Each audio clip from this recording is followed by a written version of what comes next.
Bismillahirrahmanirrahim. Assalamualaikum warahmatullahi wabarakatuh, Bapak. Waalaikumsalam. Perkenalkan, nama saya Dr. Muhammad Rada Fizi yang sedang jaga di klinik Pasundan kali ini ya, Pak. Ya, Dok. Jadi setelah saya melakukan pemeriksaan fisik dan anamnesis, Bapak ini didiagnosis ada gangguan di telinga atau infeksi pada telinga, Pak. Jadi Bapak, selanjutnya saya akan memberikan obat kepada Bapak, di mana obatnya itu yang pertama ada paracetamol 500 mg ya, Pak. Diminumnya 3 kali 1 tablet dalam sehari. Ini diminumnya setelah makan ya, Pak.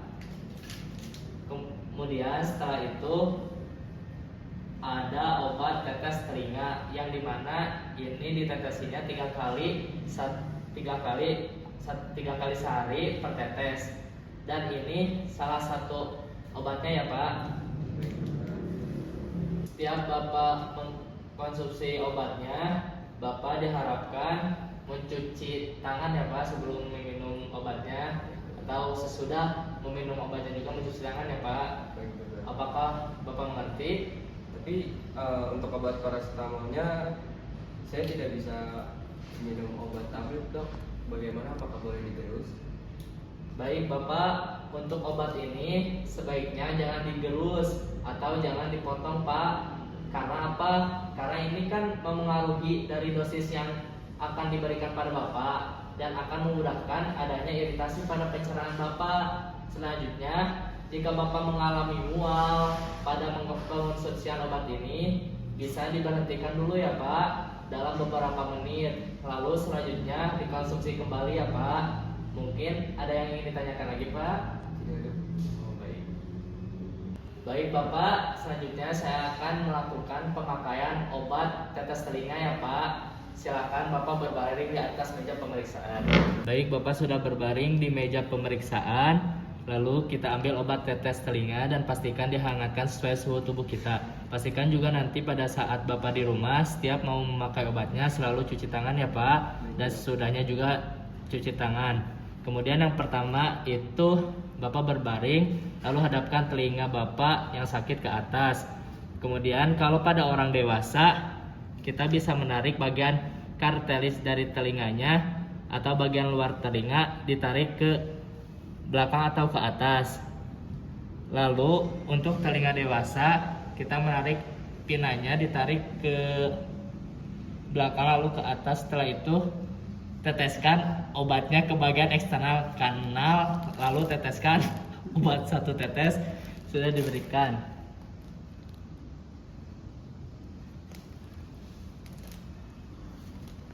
Kemudian tunggu selama 1 menit dengan posisi seperti ini. Biarkan obatnya mengalir sampai ke gendang telinga dan terserap ya, Pak. Baik Bapak, setelah saya melakukan anamnesis dan pemeriksaan fisik pada Bapak ini ada keluhan nyeri dada ya, Pak. Itu sudah beberapa hari dan terus menerus. Nah, dari pemeriksaan anamnesis dan fisik tadi, saya mendiagnosis Bapak ini terkena gangguan jantung. Untuk menghilangkan keluhan tersebut, saya akan memberikan obat ya, Pak, kepada Bapak. Nama obatnya yaitu isosorbit dinitrat, yang dimana diminum sama Bapak 3 kali sehari setelah makan.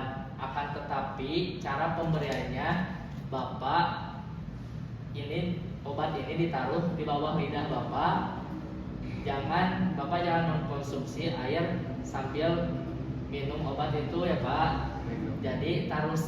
Jadi obat itu taruh saja di bawah lidah.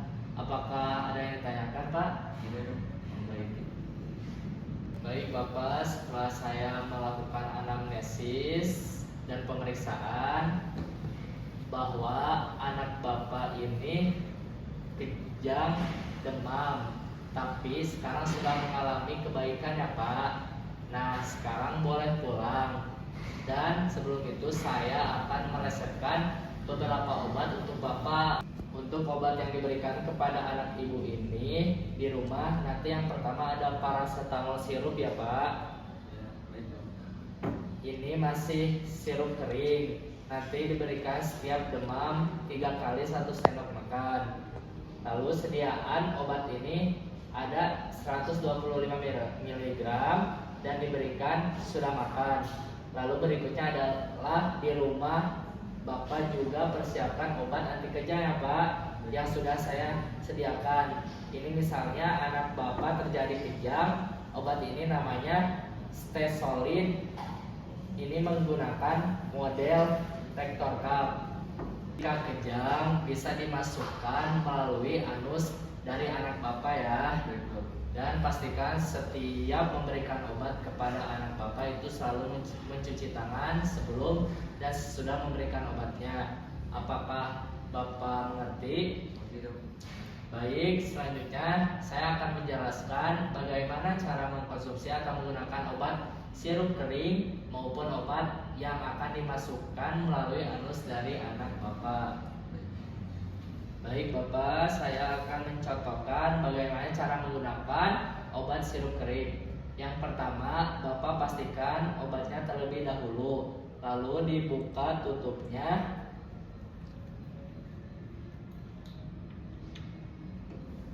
Lalu masukkan air mineral yang sudah matang sebanyak 60 ml. Dan siapkan juga gelas ukur.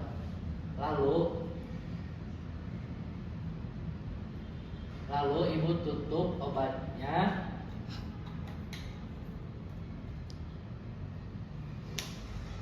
Lalu dikocok dan selalu pastikan ketika ingin dikonsumsikan obat ini kepada anak, sebelumnya dikocok terlebih dahulu ya Pak. Yang perlu diperhatikan kepada obat sirup kering, beberapa dari botol obat sirup kering ini terdapat tanda panah pada botolnya ya. Untuk batas pengisian air sehingga bisa dituangkan langsung ke dalam botol, sehingga tidak perlu memakai gelas ukur. Ada juga beberapa botol tidak memiliki garis ya Pak, atau tanda petunjuknya. Untuk batas pengisian air, ikuti petunjuk cara pembuatan suspensi atau obat sirup kering yang tertera pada botol. Baik Bapak, selanjutnya saya akan menunjukkan cara pemberian obat melalui rektal atau anus. Silahkan baringkan anaknya di meja pemeriksaan. Baik Pak, pemakaian obat melalui rektum atau anus ini pastikan anaknya sudah buang air besar. Lalu pastikan juga sebelum Bapak memakai obatnya, Bapak sudah mencuci tangan baik sebelum ataupun sesudah memakai obatnya ya Pak. Lalu Bapak memakai gloves untuk apa? Untuk membuat anak Bapak rileks, napasnya lewat mulut agar dia tenang, dan posisikan anak ibu menghadap ke sebelah kiri ya. Lalu untuk pemakaian obatnya yaitu yang pertama, buka dulu dari tutup dari rektal tubnya, lalu kita masukkan ke dalam anusnya.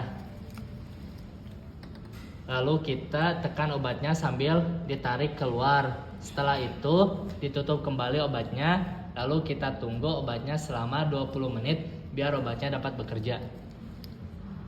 Baik Bapak, setelah saya melakukan anamnesis dan pemeriksaan fisik, Bapak ini mendiagnosis memiliki penyakit asma ya Pak. Oleh karena itu saya akan memberikan beberapa obat kepada Bapak. Yang pertama itu ada obat Ventolin inhaler. Ini untuk mengurangi sesak napas Bapak dan dipakai 2 kali hisap setiap Bapak mengalami sesak. Apakah mengerti Pak? Selanjutnya ada obat BT untuk mengurangi rasa tersumbat pada hidung Bapak. Saya akan memberikan obat tetes hidung. Obat tetes hidung ini diberikan 3 kali sehari 1 tetes di setiap lubang hidung. Apakah Bapak mengerti? Mengerti dok. Setelah ini saya akan mencontohkan bagaimana cara penggunaannya ya.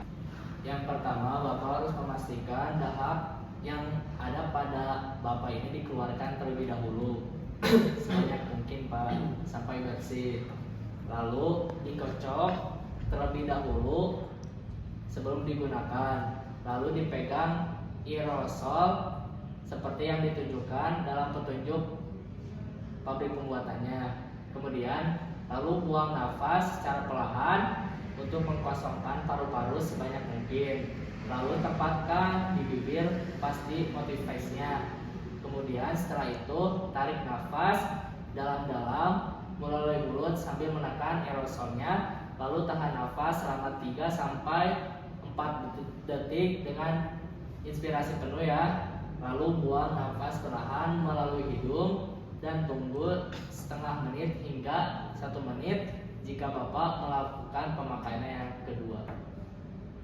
Jadi selanjutnya kita akan mempraktikkan cara pemakaian obat tetes hidung. Yang pertama, Bapak siapkan tisu untuk membersihkan tetesannya. Lalu pastikan sudah mengeluarkan lendir yang ada di dalam hidung.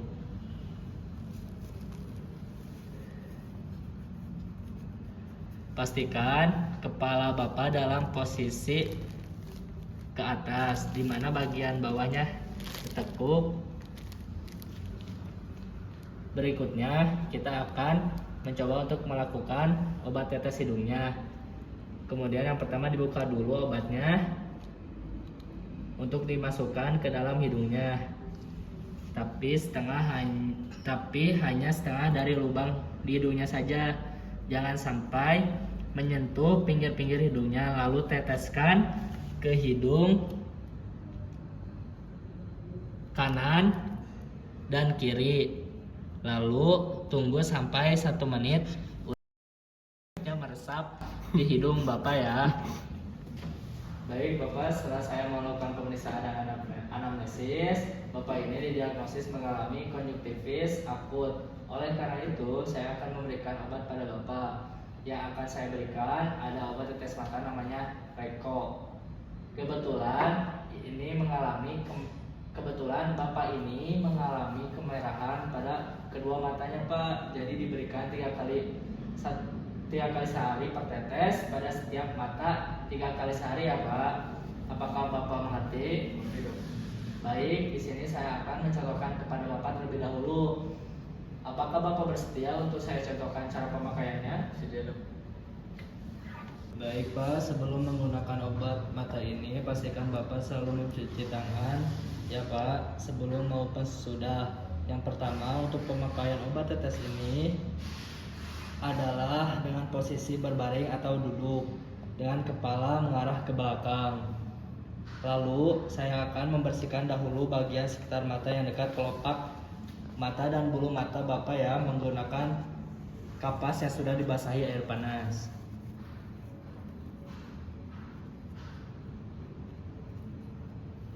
Kemudian dibersihkan dua-duanya karena mata Bapak ini dua-duanya mengalami kemerahan ya. Selanjutnya menggunakan obat tetes matanya dibuka terlebih dahulu. Lalu pastikan obat tetesnya tidak menyentuh bagian mata ya, matanya.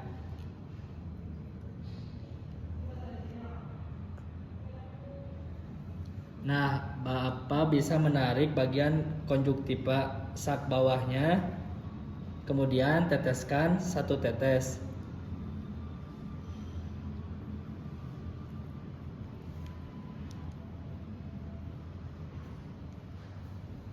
Jangan obat tetesnya terkena pada mata bagian kornea karena itu dapat mengganggu jaringan di sekitar korneanya.